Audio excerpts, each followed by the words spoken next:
It's time for the Daily Stand Up Podcast presented by Agile Dad with your host, Lee Henson. Without any further ado, let's get started. It's time for another delve into the stable framework, and I thought today it'd be fun to keep the topic short and sweet. Today, we're going to talk about the topic of personal leadership. This comes from chapter 13, the Master Chief chapter of the Stable Framework book, where it talks about the four elements that are fundamental to career success. And I love these fundamental elements. They're foundational, but they just make sense.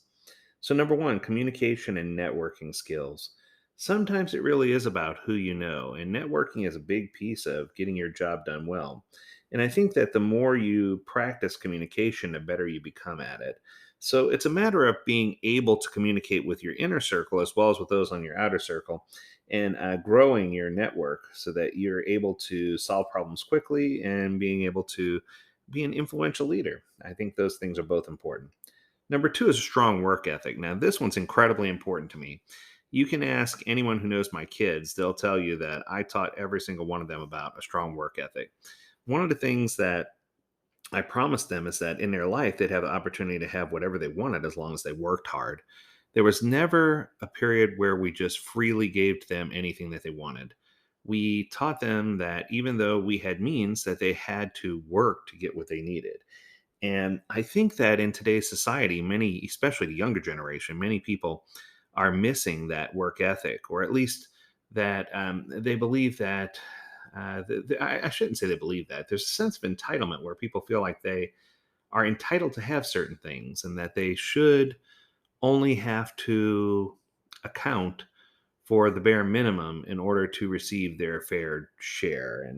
And I'm happy to report that the work ethic I feel is coming back because people are starting to realize, especially in this work from home environment, that it's not as easy to impress those that you work for.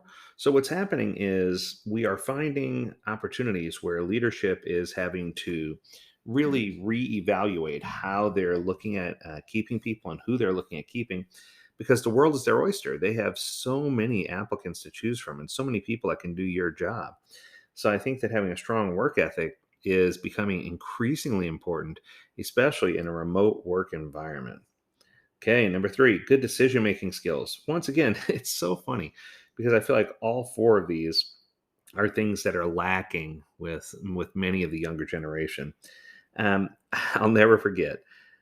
My daughter had some friends over, and they were talking about what they were going to have for dinner, and it was one of these things where I don't know, you decide, and no one can make a decision. Good decision making skills are few and far between. And the worst part is these are decisions about things that really didn't matter in the grand scheme of things.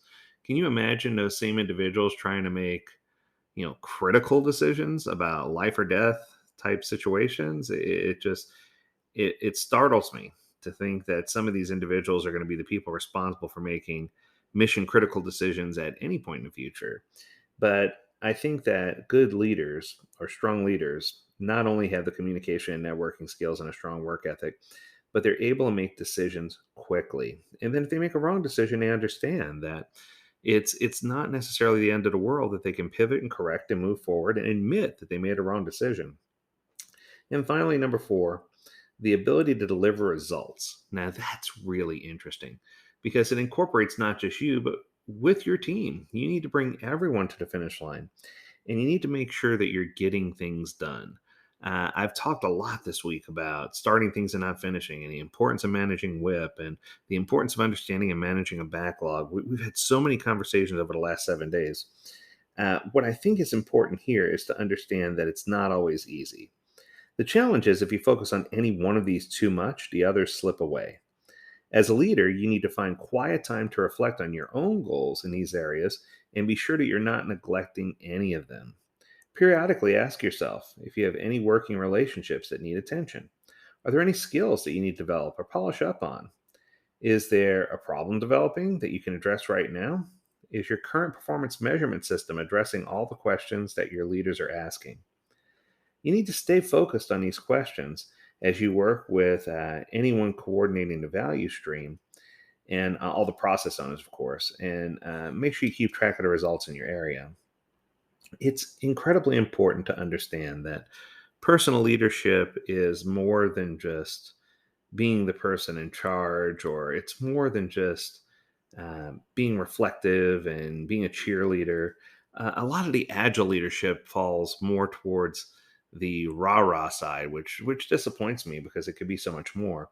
Where personal and professional leadership meet is where stable intersects agile. So there you go. That's going to do it. So I hope you enjoyed this short and sweet episode. Stable is an awesome thing. If you want to learn more about Stable, reach out to us at learnmoreatagiledad.com. We'd love to get you into a Stable class.